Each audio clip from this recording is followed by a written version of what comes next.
Welcome to this video where we're going to talk you through some of the good stretches to add if you are a beginner runner. So great for if you just don't know where to start with your stretches. We'll go through stretches that target the front of the hips, the back of the thigh and also the calves. And I'll give you an extra bonus stretch at the end. It's a little bit more of a non-traditional stretch, but I think it's really important to add into your routine. My name's Claire. I'm a physiotherapist from PhysioFit Health. If you are interested in getting your legs lovely and flexible and want to come out with a good workout routine, we do have an 8-week deep squat challenge for you to sign up to. The details will be in the description below. And each week you just target different areas of the legs, so you can get a really good idea as to the selection of exercises that you can do around those areas, and you can figure out what's best for you. So yeah, check it out. The first stretch that I would suggest you try will target the front of the hips. Now, you don't need any equipment. I'd get you kneeling on the floor. I tend to roll up my mat or get like a rolled up towel just to make my knees a little bit more comfortable. So please make sure you are comfortable in this position. So start in high kneeling and you're going to get that right knee in front of you. Hips are facing forwards. Try and tuck the tailbone underneath, so really flattening that low back. And pushing the hips forwards. And ultimately what you're looking for is a stretch sensation at the front of that hip. And that's really what you're looking for. So once you've got that stretch sensation, you hold it. I would tend to add a little bit of a side bend. So I'd sweep that left arm over and you're leaning the body to that right side. So I'll just turn so you can see a slightly different angle.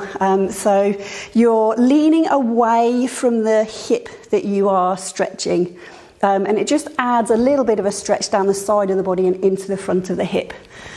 So I'd get you doing 5 or 6 side bends, breathing out as you lean over, breathing in as you ease off, and that's your first stretch to try. The second stretch will target the back of the thigh.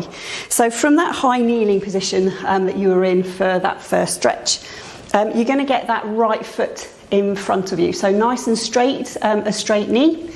You are up nice and tall. And then as you're breathing out, you're just trying to reach forwards and trying to touch the toes of that right foot. And ultimately, you're looking for a stretch down the back of the leg. So it's likely to be back of the thigh. You might even get a little bit into the calves. So yeah, hold it for a moment and then you can ease off. So return to your upright position and then breathing out, push into that stretch again. And then you're breathing in as you ease off. The third stretch that you can try is in standing. You're probably potentially fairly familiar with it. You're going to get yourself in step standing. So right foot in front, left foot behind you. You want that left knee nice and straight. Bending that right knee. You're looking for a stretch at the back of that calf on the left side. So if you're not quite getting that stretch, see if you can straighten that knee just a little bit more. Maybe that knee's been slightly bent. Or bring your right foot forwards a little bit. So it's a static hold. You'd hold it for about 30 seconds. Ideally, you would repeat it 4 or 5 times. But this one does take a little bit longer to do because of that static hold.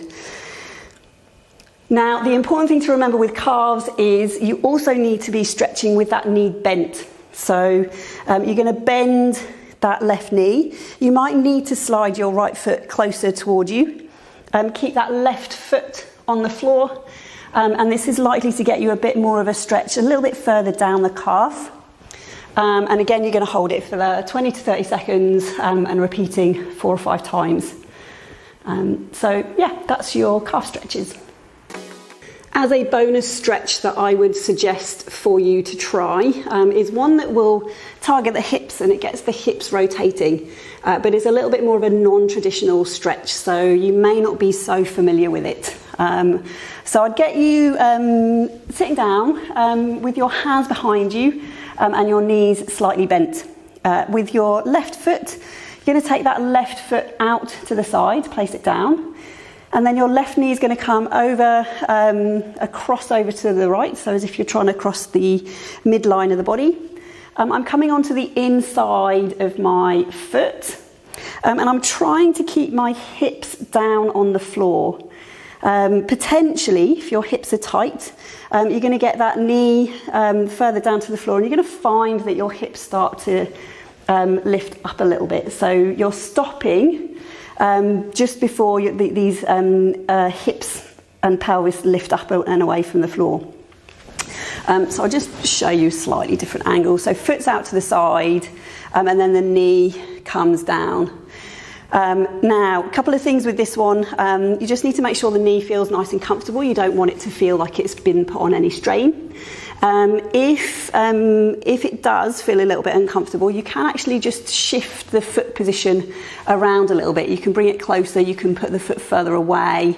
You can just really search out where it feels more comfortable for you. And then really you're looking for a little bit of call it just a little bit of a strange sensation around the hips and the pelvis. It's not that traditional stretch that you get with the other ones that we've been doing. So you would then go on to the other side. You'd probably be doing 5 to 10 repetitions or so of these ones.